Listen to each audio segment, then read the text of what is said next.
The beloved Dragonage series finally returns in an excellent blockbuster entry that doesn't disappoint with its selection of charming companions and epic sweeping story. It wouldn't be hyperbolic to say that there is a lot riding on Dragonage the Veilguard. Developer Bioware's last big release was Anthem, a misguided live service shooter attempt that felt fun to play in the moment but lacked the compelling endgame loop a title of that style demands. It was a rare stumble from a studio previously well regarded for its RPG chops, with a stable of franchises including Star Wars Knights of the Old Republic, Mass Effect, and of course Dragonage. It's with this in mind that I can comfortably say that Bioware is back on form with Dragonage the Veilguard. It's an appropriately epic third-person action RPG packed with lovable companions to meet and a compelling story to take in. Certain design aspects might be rough around the edges, but this is mostly the Dragonage experience players have long been waiting for. For as much as Dragonage the Veilguard pays tribute to events that occurred in 2014's Dragon Age Inquisition,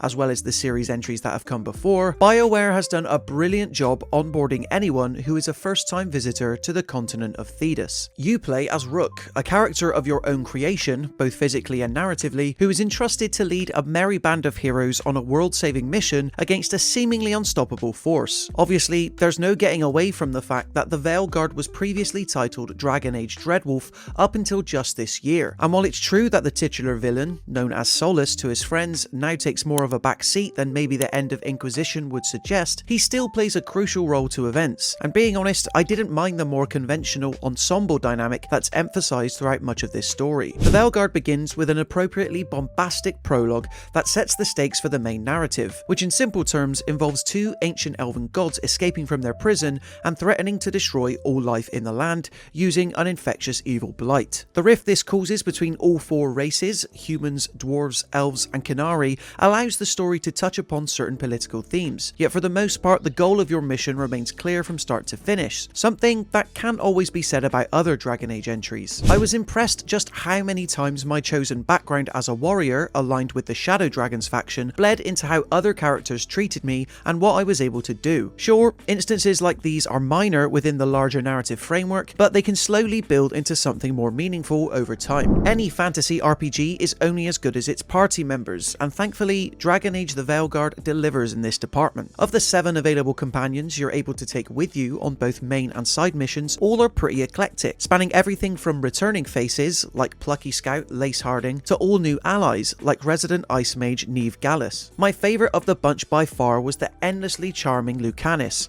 assassin to the order of Antevan Crows, who just so happens to have his soul intertwined with a literal demon. This alone kept me fascinated by his personal journey just as much as Rook's, a fact that left me devastated when the game forced me into a position of siding with the Crows or staying true to my allegiance with Neve and the Shadow Dragons. I ended up favouring the latter, which then called my bond with Lucanus into question thereafter, both narratively and gameplay wise. Speaking of which, combat is a bit of a mixed bag, because while I didn't once regret my decision to be a sword and board warrior, I'd be lying if I said that getting up close and personal with foes as such a melee driven class feels fairly sluggish. Long wind-ups for both light and standard strikes combined with spongy enemies meant that I always felt underpowered, no matter how much higher tier gear I piled on or stronger abilities from the undeniably sprawling skill tree I obtained. Sure, new rage skills that operate on a cooldown were always there to get me out of trouble in a pinch and introduce some much needed variety, but there were certainly times where attacking foes felt like more of a grind than I expected. It's surprising considering how much Bioware has clearly taken inspiration from other, more recent action RPG greats such as 2018's God of War in the combat department. Don't get me wrong, there's definitely a lot of variation that can be layered onto your chosen class of either warrior, mage or rogue, but certain aspects don't always feel satisfying to pull off in the moment. Easily the biggest culprit for me are what's called stagger attacks, whereby enemies become temporarily stunned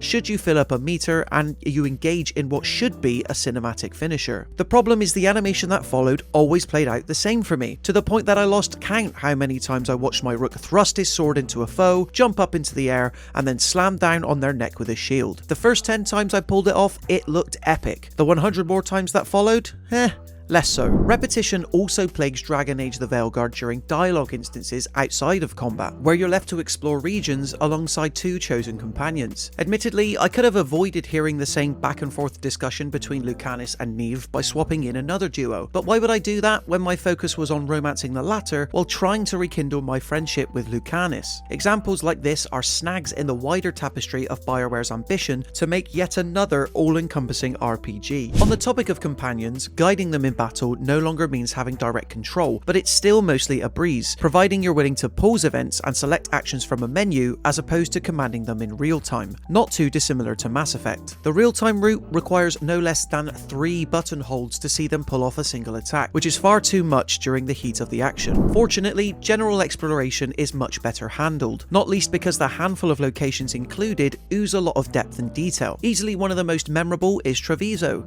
a port town home to one of Thedis's most iconic bustling markets, which works great for buying and selling goods, but also really showcases the resilience of civilians during what could be the end times. Others, like the Arlathan Forest and Minrathous, are more conventional outdoor regions, yet the main journey never failed to wow me with new locales, be it in the form of the Ossuary's underwater prison or the ghoulish Necropolis halls. Tens of hours in, I'm still nowhere close to discovering 100% of Thedas, but there's plenty of reasons to do so in the form of hidden collectibles, puzzles, companion quests, and side missions that often feel just as consequential as those in the main narrative. Where it counts, the Veilguard succeeds in being the momentous fantasy epic long-time fans have been waiting 10 years for, jam-packed with interesting characters to meet and fun activities to do, all against the backdrop of an appropriately calamitous world-saving mission that surprised me multiple times. We at Mirror Gaming give Dragonage the Veilguard a 4 out of 5. Are you liking what you're hearing and seeing? Let me know in the comment section below, and consider subscribing to the Mirror Gaming YouTube channel to stay up to date with even more videos like this. Until next time, thank you so much for watching, and we'll see you in the next one.